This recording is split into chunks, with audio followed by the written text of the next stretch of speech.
البجعة دي طبعا موجودة في نهر النيل عند محمود سيد سلمان، وكان جابوها من المفيض من تشكى. هجمت على السمك بسرعة وأكلت كل السمك اللي أنا صدته، حتى الكيس اللي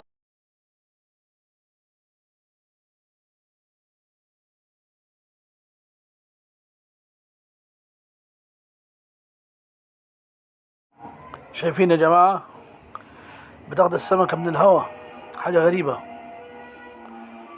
سبحان الله. ده هجومها على الكيس كانت هتعضني طبعا، أنا هربت بسرعة وسبت لها الكيس واللي فيه.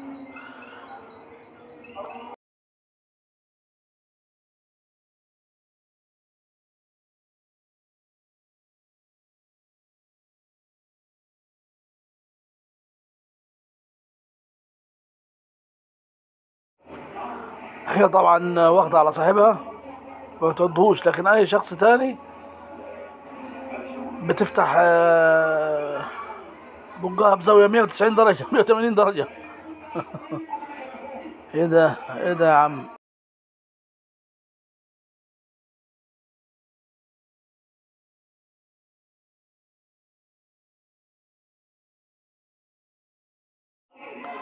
انا سايب الكيس طبعا ووقفت بعيد، الصراحة خفت منها منظر يخوف.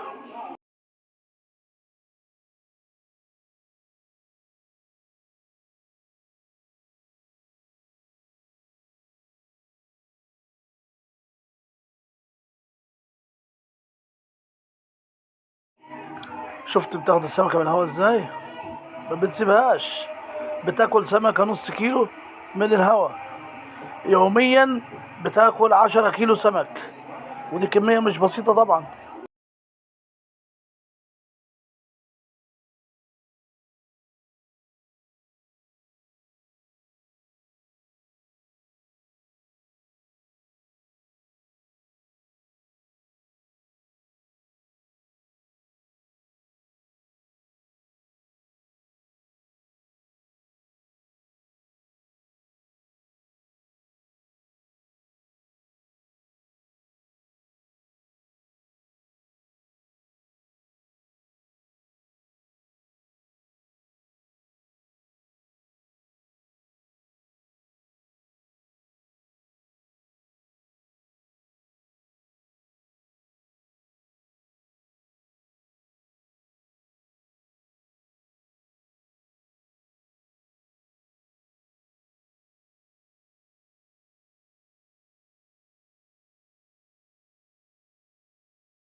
ما بتشبعش يا جماعة، اي كمية سمك بتقابلها بتاكلها ما بتشبعش، كل 5 دقايق محتاجة سمك.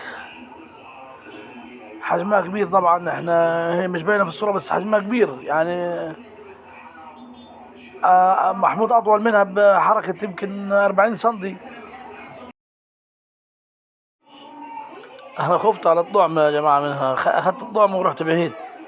اكلت السمك فما فيش مانع انها تاكل الطعم يعني، برضه ما تضمنش.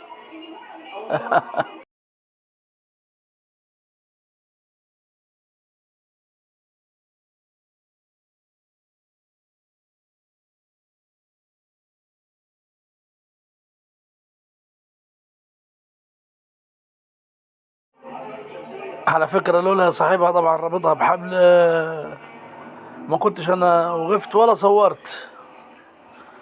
انا بخاف من الخشب اللي بوجهها ده يعني. انا ما كنتش ملهمها، كل ما بطلع كركور برميه لها الصراحة، خوف منها طبعا.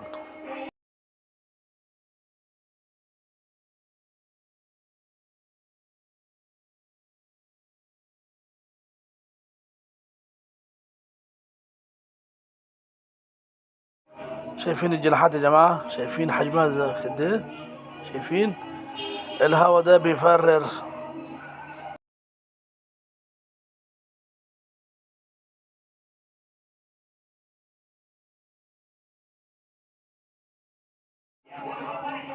طبعا هي مستاءة، تقول الراجل ده ما بيرميش ليه سمك، عايزة كل ثانية سمكة، ما بتشبعش، نهم شديد.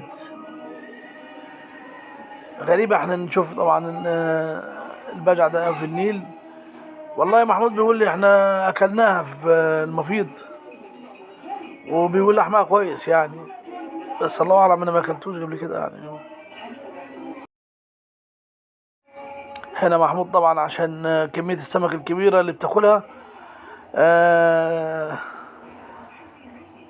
بجوار المرشح بيسيبها، بس بيربطها عشان ما تجيش، بيسيبها بتاكل، بتحصل على غذائها بطريقة طبيعية طبعا. شايفين بتترقب أي سمكة بتعدي أيا كان حجمها، تشقطها بسرعة.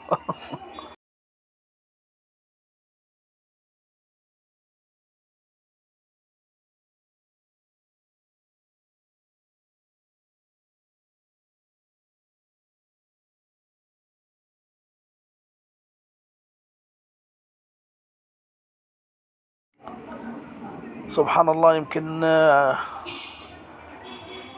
الجزء الوقت اللي بتاخده ده بحرية في المية، يمكن هو اللي مخليها تعيش في الأجواء دي، لأن الطيور طبعا ما بتحبش تتحبس، الحبسة بتأثر عليها.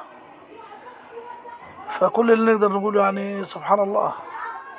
المهم إن هي أكلت السمك بتاعي، وإن شاء الله نتقابل تاني في كل ما هو غريب في نهر النيل العظيم. والسلام عليكم ورحمة الله وبركاته. أخوكم بدر عشري، هواية وفن وابتكار.